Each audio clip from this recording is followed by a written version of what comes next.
welcome to this special show Motown Slowdown. In the next 30 minutes, we will take a deep dive into the auto sector crisis, try and understand each and every aspect that has triggered the slump and the road ahead. Let's go back to where it all started. The first signs of slowdown in the auto industry started a year back. And since then, it's been a linear degrowth story. Here is a detailed chronology of events that led to the Motown crisis. I still remember the time of April-May 2018 last year, where the talk of the town was about how the industry is going through a supply issue vis-a-vis a demand issue. In fact, car players like Maruti had increased production at their Gujarat plant to meet the growing demand. But then came the July sales press release of Maruti Suzuki India on the August 1. Maruti was growing at an average pace of 15 to 20% per month, but the July data brought the growth down to a screeching halt. Maruti Suzuki in July 2018 saw flat sales with a marginally negative growth. The company at that point thought it was a one-time blip. In fact, Maruti's RS Kalsi went ahead and said they are looking to end the year with a double-digit growth. The way industry is moving, we set up our targets in the beginning of the year, and our target would be, say, double-digit growth for this year as well. And also we should be able to do better than the industry. Nobody was really prepared for what followed after. By September, the situation had started worsening. Players like Hyundai and Mahindra also started reporting a drop in sales numbers. Across the board, passenger vehicle sales were down by 1% compared to the previous year. By November, the situation had gone really bad. The market was down as much as 20%. And people blamed two factors for the same. One was the rising fuel prices. In places like Mumbai, fuel was touching rupees 90 a litre. And then the Supreme Court judgment, which asked all the automakers to sell at least 3 years of insurance third party compulsory while selling the car, and that made buying a car more dearer. So far, the issue was a dampening in appetite for new cars. But what happened next ensured that even those who may want to buy a new vehicle would be impacted. The ILFS mess was to have a far-reaching repercussions on the economy and especially the auto sector. When ILFS started a series of defaults in payments, panic broke out amongst NBFCs. Non-banking finance companies are important players in the auto ecosystem and disburse more than 30% of total loans and half of the rural loans to the car buyers. The ILFS shock made these financiers wary about giving fresh loans. By December, the Federation of Dealers Association had started to speak out. Meanwhile, auto sales continued to slide. In the last 1 year, sales have dropped in 11 out of the 12 months. Until February this year, car companies were still either playing down the extent of the crisis or still comprehending the damage done. We have no specific reason that we can think about why the sentiments are low and why the demand is low, and only thing that we can blame it on is this so-called sentiment. The first 5 months of this year was spent in wait-and-watch mode by analysts who track the auto sector. Many experts at that point blame lackluster sales on uncertainty over parliamentary elections. But there has been no improvement even after the elections also. A desperate industry has now pinned hopes on a GST cut on vehicles from 28% to 18%. The introduction of various regulatory requirements in the form of ABS, crash and safety, and now emission norms is going to take the price of the vehicles up by almost 10 to 15%, and it is going to further reduce the demand in the marketplace. And to counter this, we feel a reduction in the GST will help. The bigger worry here is, forget the past, there is no visible green shoots for the future. What the Motown is hoping is that the government's economic policies and the coming festival season might revive the animal spirits for the auto industry. In Mumbai, Utkarsh Chaturvedi. The worst impact of any slowdown in any industry reflects on jobs, and Motown also witnessed the same. Over 3.5 lakh employees have already been handed over pink slips, and in coming days, many more are expected to be laid off. In our second report of Motown Slowdown, we break down for you the impact of the slowdown on jobs in the auto sector across segments.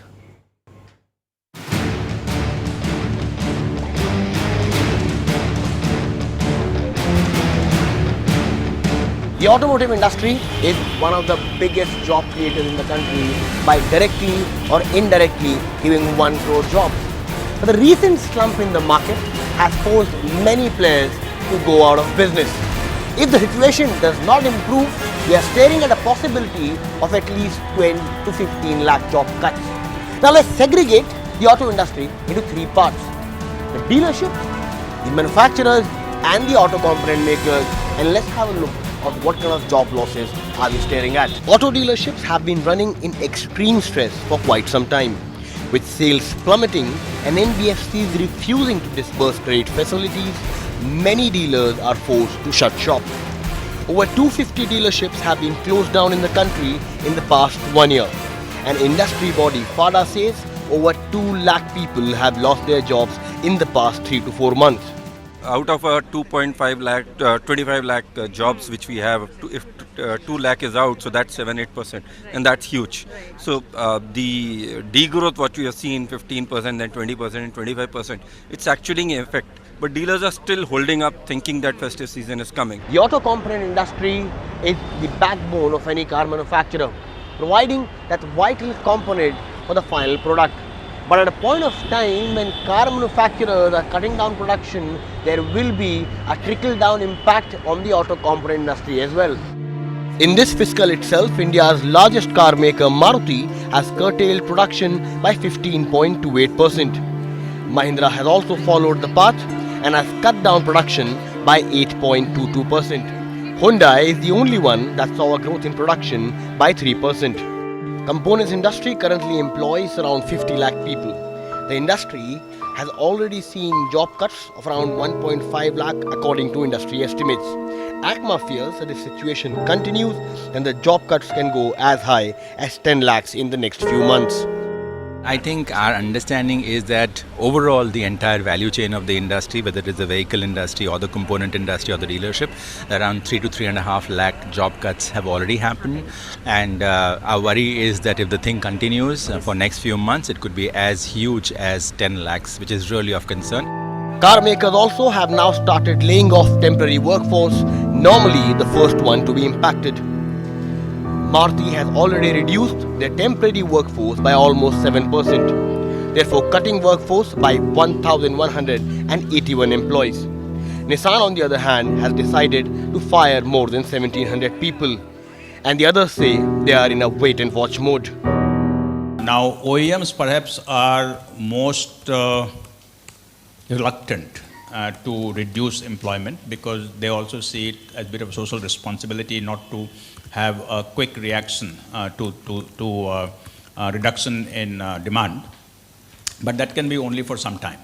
If it continues, then OEMs also will have to start looking at resetting their lines. The bigger worry is that the auto manufacturers at this point of time are still in a wait and watch mode, and many say that this number can go even twofold and threefold if the crisis continues.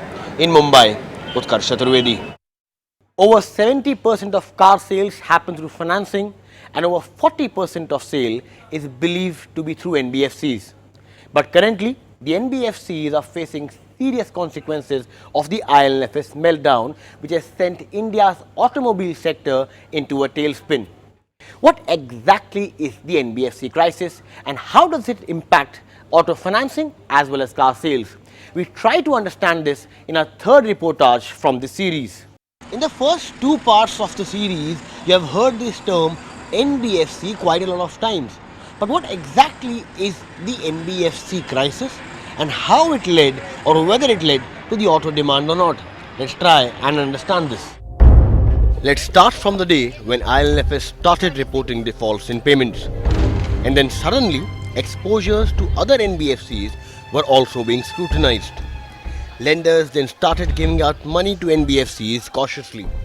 And due to the same, non-banking financial corporations which were giving out loans to many auto dealers and with lesser scrutiny now weren't giving loans that easily. Demand going down further dampened the situation for auto dealers. With inventory levels going high, balance sheets started becoming stretched and working capital became an issue. When NBFC, when we put up a case to an NBFC, even though his rates vary from 12% up to even 16%, but they will take the risk on that client of ours. If there's a client who's got a low CIBIL score, or if he's in one of those negative areas where a bank would not like to fund the customer, an NBFC would step in and do that. One of the bad times of the NBFC era in India, suddenly what happened was NBFCs stopped getting funding from their parent bankers or from wherever they were getting the funds. The problem didn't stop there. Due to dealers not being able to pay back given demand issues, banks also started pulling their hands from the auto crisis. Currently, the total exposure of banks to auto dealers is estimated to be around 70 to 80,000 crores.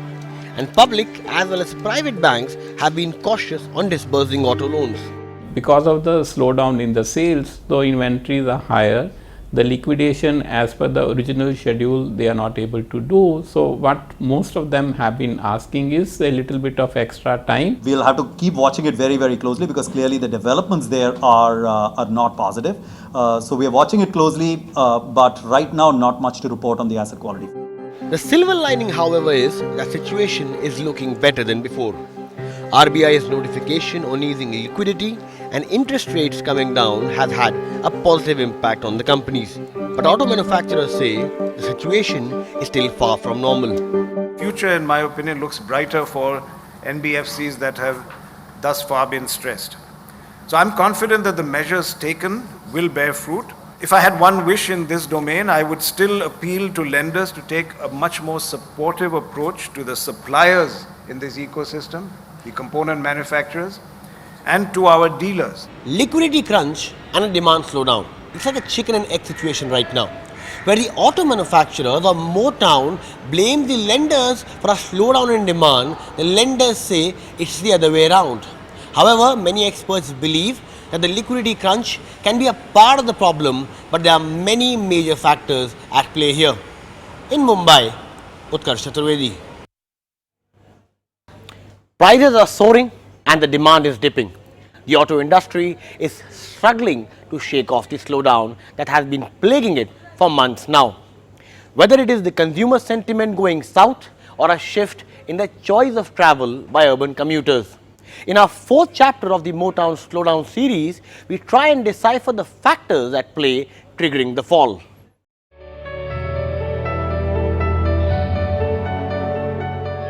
When we speak about the auto sector being in a soup, the focus very often is on manufacturers and dealers grappling with new policy and high inventory. But a very key component of the story of the auto sector is the consumer and the drop in demand. People are simply not buying as many cars as before. Let's have a look at why that may be. Inquiries, bookings and sales. These are the three steps which every consumer goes through before making a final purchase. And dealers say that they generally lose almost half of the client in each of the process. Nearly 1/3 of the client which comes for an inquiry translates into sale. Dealers now say that along with the inquiry going down, even the conversion rates have fallen in the past 6 months. It's in the past 2 weeks that things have just started becoming better than before. We've seen in the last week of July, there was a spurt in increase in our walk-ins, and that is giving us little good hopes.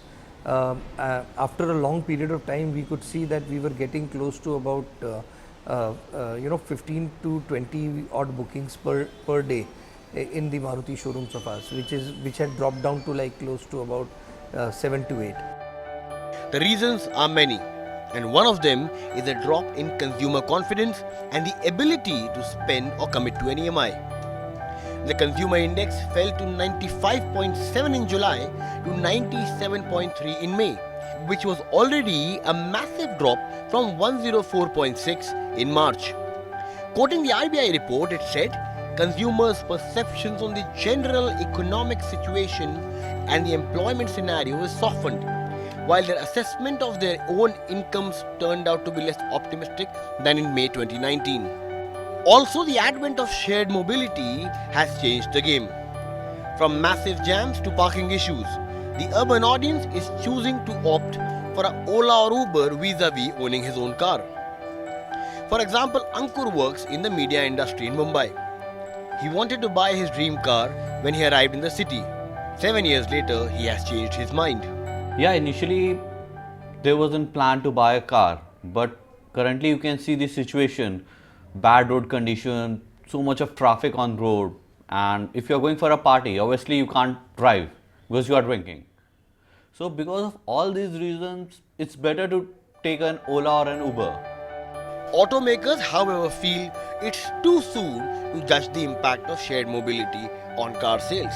The shared mobility service providers actually are generating demand, and one cannot. There's no data right now to prove that demand is taking away from people who will necessarily buy a car on their own. Yes, there are a lot of youngsters today, millennials, who are talking about not needing to own a car, but our data and our perception, intuition is that as of now that's not a big factor. Even if the GST rates are cut the way the industry is asking, even if the interest rate cuts are passed on, but at a point of time, if the consumer is not willing to buy a car, whether because of better choices or because of the dampened sentiment, the big question is, how will the situation improve? In Mumbai, Utkarsh Chaturvedi. So is it all gloom and doom in the auto industry? Or are there some hopes left? What are the green shoots? What can be the possible factors that can turn around the market? Here are the 5 positive triggers which can script a boom in the auto industry.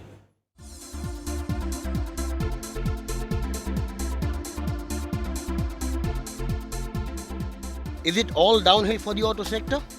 Or are there any green shoots in sight? The industry, even while reeling under the worst slowdown in decades, is still hopeful for a turnaround.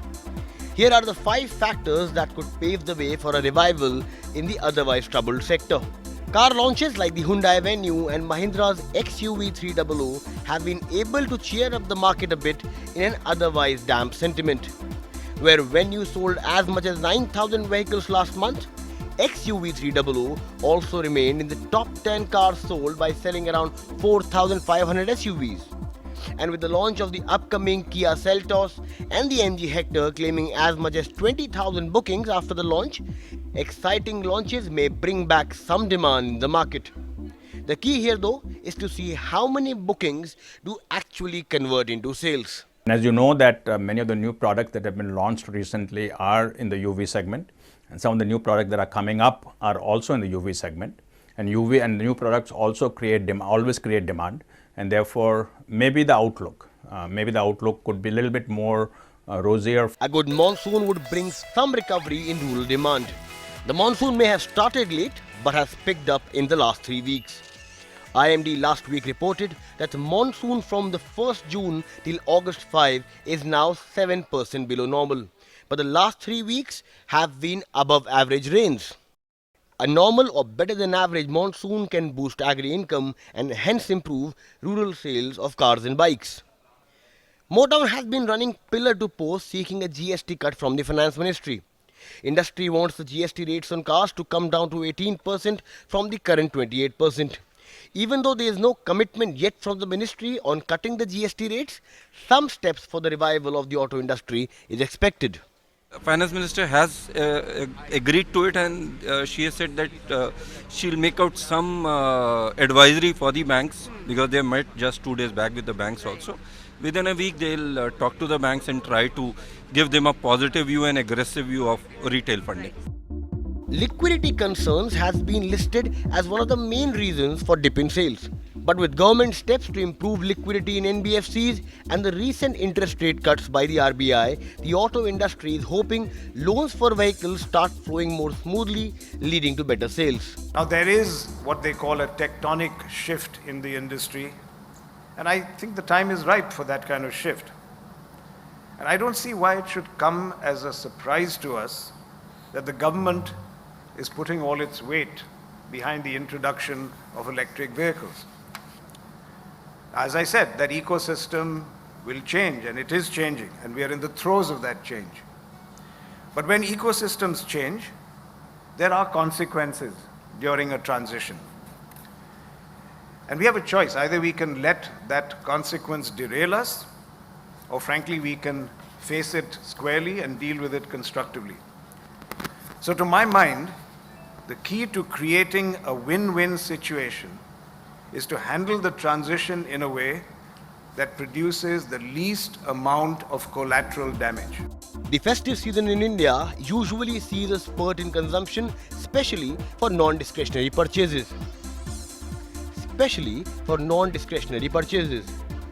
Automakers on an average see an increase of 10 to 15% in sales between August to November when compared to the rest of the year.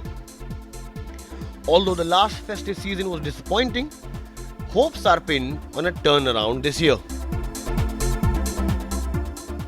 While the downturn is reverberating across the industry ecosystem with customer confidence at the lowest level in recent years, many believe that the blip is temporary.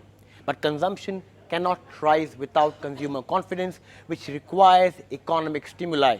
The challenge is that no one knows when will the fall stop. The current lull in the market is believed to be one of the worst in the past 20 years, and in response to this slow boiling crisis, automakers have decided to take the downsizing route to stay afloat. As there appears to be no quick fix solutions, automakers are only praying for a turnaround before the situation worsens. That's all in this special edition of Motown Slowdown. Thanks for watching ET Now.